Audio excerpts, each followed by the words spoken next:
नमस्कार. शिलाई बाय श्रावणी या यूट्यूब चॅनलवर आपलं स्वागत आहे. आज आपण 30 इंच साईज छातीच्या कटोरी ब्लाऊजचं पेपर कटिंग पाहणार आहोत. चला बघूया. इथे मी न्यूजपेपर घेतलेला आहे. 2 बाजू असतील ते पेपर आपल्याकडे घ्यायचे आहे आणि अर्धा इंचची मी मार्किंग करून घेते. इथे आपण जे मार्किंग केले त्याच्यावर मी आता लाईन ड्रॉ करून घेते.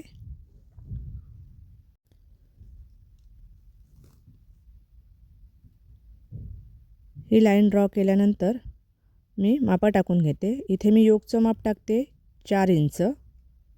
त्यानंतर साईड उंचीचं माप अधिक 2 इंच, साईड उंची 7.5 अधिक 2 9.5 आणि उंची आहे 12.5 अधिक 2 14.5. तेच माप मी पुढे कंटिन्यू करून घेत आहे आणि इथे एक लाईन ड्रॉ करून घेत आहे, मधली लाईन.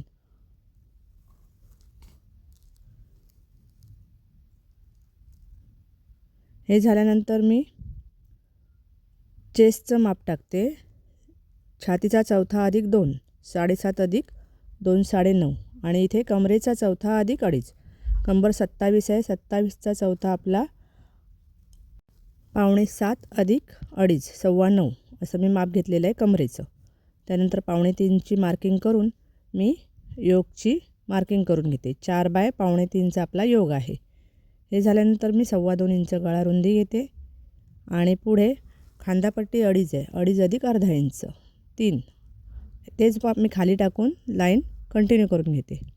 हे झाल्यानंतर पुढचा गळा आपला 6 आहे अधिक अर्धा 6.5 अशी मार्किंग करून मी पुढचा गळा ड्रॉ करून घेते.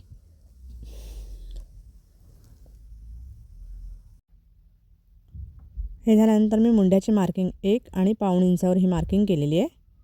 त्यानंतर मी हा पुढील मुंड्याचा शेप देऊन घेते आणि हा मागील मुंड्याचा शेप देऊन घेते.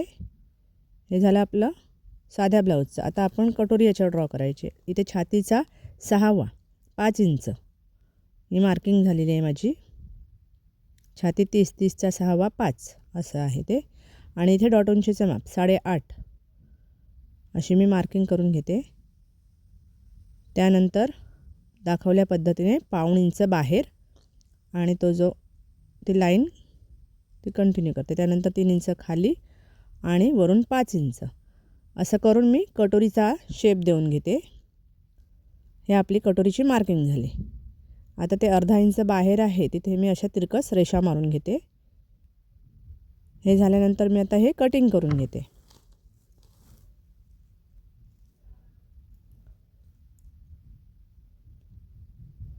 इथे मी हे गळ्याचा शेप आहे तो कापून घेते.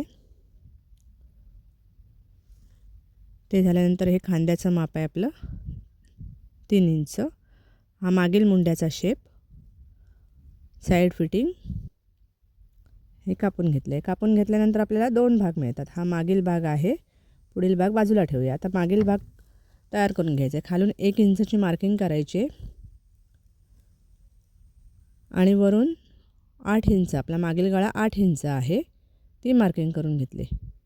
हा साईडचा अर्धा इंच आहे तो आपल्याला कापून टाकायचा आहे. इथे 1 इंचची मार्किंग आणि गळ्याचा शेप.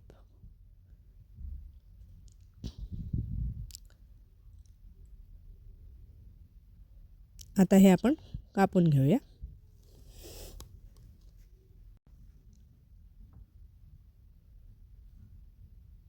हे कापून घेतल्यानंतर हा आपला मागील भाग तयार झाला आहे. आता पुढील भाग कापून घेऊ. हा योकचा पीस जो आहे मी तो कापून घेते.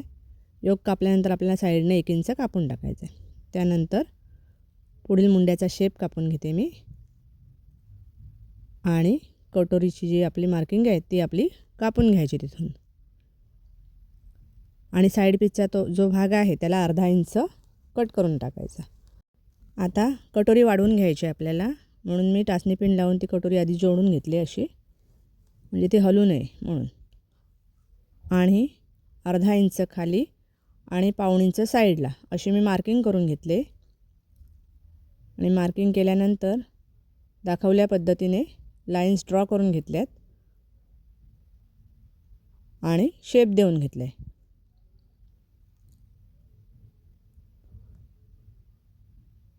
हे आता आपण ही कटोरी वाढवून घेतलेली आहे. आता जशी वाढवली आहे तशी आपण आता इथे कटिंग करणार आहोत.